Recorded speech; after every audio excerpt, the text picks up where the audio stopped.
Esta tarde, para comenzar la Semana Política Internacional, tenemos al profesor Eloy Torres, quien, además de ser profesor en las universidades venezolanas centrales de Santa María, ha escrito sobre temas internacionales y, por supuesto, ha publicado también sobre estos temas con análisis en profundidad y con tu experiencia que has sido en la Cancillería muchos años, ahora en la docencia. ¿Cómo combinas la parte de la docencia después de tantos años en el Ministerio de Relaciones Exteriores y la posibilidad de escribir sobre estos temas permanentemente? Bueno, en primer lugar, buenas tardes, embajador. Muchas gracias por la invitación. En primer lugar, sí, es un problema de la experiencia. La experiencia es ese elemento que va a llenar las lagunas que la lectura como tal de distintos temas no te llena, no te cumple, ¿no? Y a mí me ha servido de aliciente el haber comprendido, por ejemplo, de buena parte de la realidad rusa para comprender su relación en el conflicto hoy que tiene con Ucrania. Y la diplomacia como ejercicio intelectual es muy aleccionador porque te introduce en los distintos temas una vez que tú te has ingresado en la realidad donde te ha tocado desempeñar para conocer eso que ya va a renovar pues, las fuerzas profundas de la historia, de cómo actúan los actores en función de su interés nacional. No, y además en el caso tuyo, por ejemplo, esa estancia en Moscú, Sí. de transición además entre el comunismo y ahora lo que se espera que fuera una democracia funcional, pero es distinto a lo que era el comunismo clásico de la Unión Soviética. Eso da mucha experiencia. Además estuviste en Cuba también como diplomático y en otros países. Y en Rumanía. Ahora es lo que te permite escribir sobre esto. Por cierto, en Rumanía también la democracia parece que se enrumba otra vez dentro del criterio de una democracia plural y con partidos políticos. Sí, próximamente va a haber elecciones. Dicen que un prorruso es el que va a ganar las elecciones, un candidato independiente. Eso lo dicen los medios de comunicación social. Vamos a ver en qué termina todo eso. Ahora, en la docencia, uno de los temas que tú has llamado la atención es la geografía.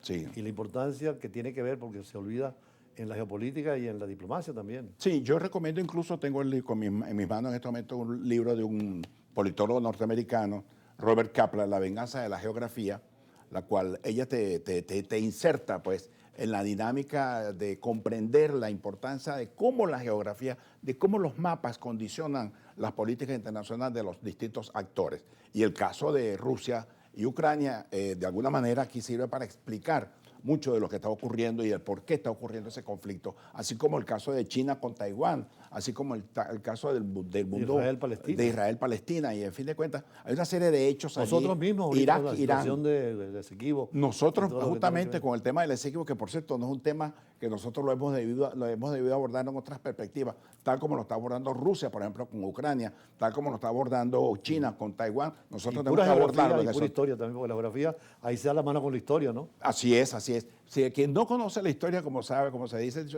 corre el riesgo de repetir sus errores. En todo caso, el tema ucraniano y el tema ruso es un tema muy complejo, que es muy difícil, no es muy recomendable responder con batalidades y con lugares comunes frente al tema de Putin, frente al tema de Zelensky.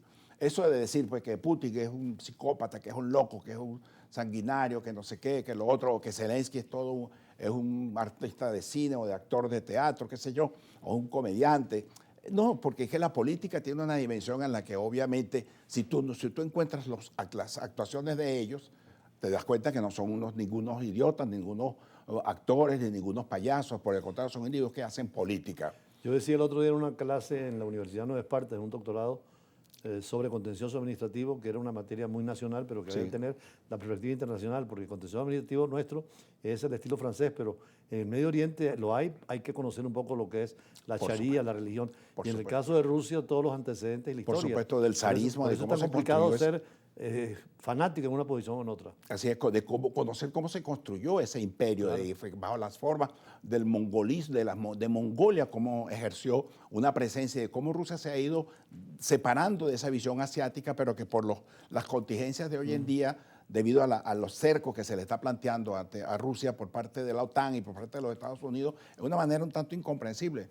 Quizás con el triunfo de Trump vaya a cambiar esa perspectiva, porque Rusia siempre ha sido un país que ha montado su política exterior sobre la base de una permanente defensa y una permanente suspicacia frente al mundo. No es casual que Francia, Napoleón los invadió Hitler, aún firmando un convenio de no agresión, y sin embargo fue agredido en 1941.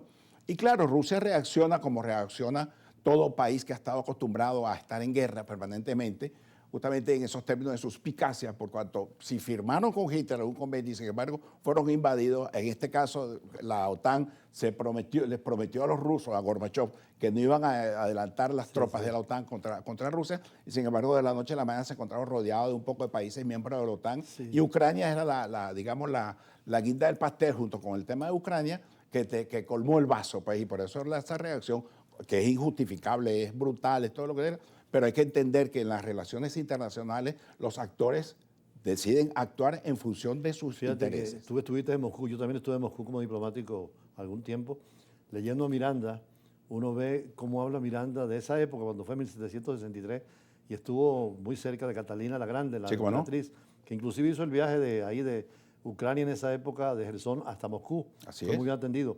Y él habla precisamente de esa identidad ruso-ucraniana, porque era en la época de los zares. Y era la Gran Rusia.